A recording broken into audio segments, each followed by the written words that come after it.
पिछले जितने चुनाव हुए हैं जब से मोदी लेड बीजेपी इमर्ज होकर के सामने आई है, तो क्या यह कहना मुनासिब होगा कि दरअसल चुनाव के पहले बीजेपी हमेशा कितने भी सर्वे कर लिए गए हों, अंडर एस्टिमेट की गई है, उसने सरप्राइज किया है तो अपसाइड में सरप्राइज किया है एक्चुअल आउटकम में?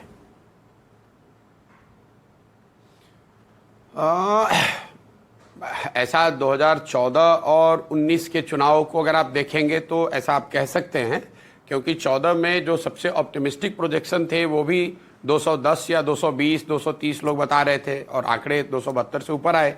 2019 में भी शुरुआती अगर आप चैटर याद करेंगे 2019 के चुनाव में, बिकॉज बीजेपी चुनाव हारी थी राज्यों में दिसंबर के महीने में, तो ज़्यादातर लोगों का अनुमान था कि भाई अब 272 से ऊपर तो रिपीट नहीं होगा।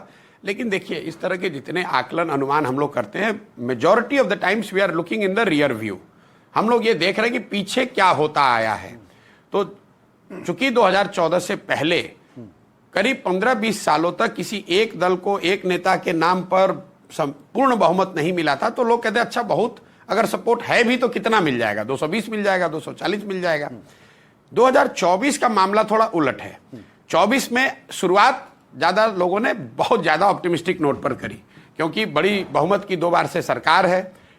प्रधानमंत्री ने पार्लियामेंट में खड़े होकर खुद कहा कि भाई 370 सीट आएंगी।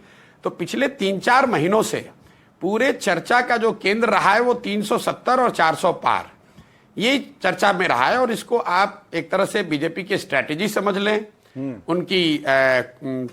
उनका प्रोपेगेंडा मशीनरी की ताकत समझ लें, या विपक्ष की बेवकूफ़ी समझ लें, या उनकी कमजोरी के तौर पे देख लें। हुआ ये है कि पूरा जो गोल पोस्ट है उसको मोदी जी और भाजपा ने 272 से शिफ्ट करके 370 कर दिया है। तो सारी चर्चा इसी पर हो रही है कि भाई बीजेपी को 370 आ रहा है कि नहीं। तो कहीं ना कहीं जो मार्केट है या लोगों की चर्चाएं हैं, लोगों का आकलन है, वो उसी के इर्द गिर्द है कि 370 आएगा कि नहीं। 270 की कोई बात ही नहीं कर रहा है। मुझे फिर मैं वही बात कहूंगा कि they have smartly, and we must give credit to BJP और मोदी जी, कि उन्होंने शायद इन चुनावों में स्मार्टली वो बार ही शिफ्ट कर दिया। चर्चा का केंद्र जो था, न्यूक्लियस था, उसको चेंज करके 272 से 370 कर दिया।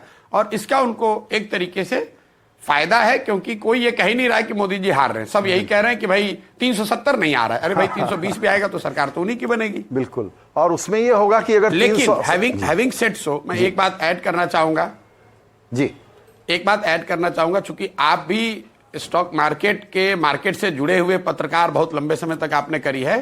कई बार ऐसा होता है कि जब कंपनियों से एक्सपेक्टेशन बहुत ज्यादा होती है और उनका बहुत बेहतर भी परिणाम आए लेकिन एक्सपेक्टेशन से कम आए, तो मार्केट उनको पनिश करता है।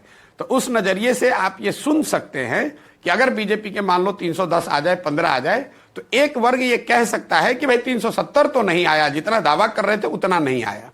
बिल्कुल सही कहा। मैं वही कहने वाला था कि एक वर्ग ये भी उसका रिफ्लेक्शन आपको मार्केट के रिएक्शन में भी दिख सकता है। जी जी।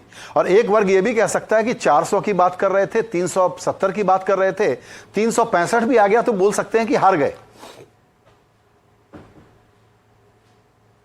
हाँ, हार गए तो नहीं कहेंगे, लेकिन कहेंगे मतलब there could be something to for them to talk about. Absolutely, absolutely.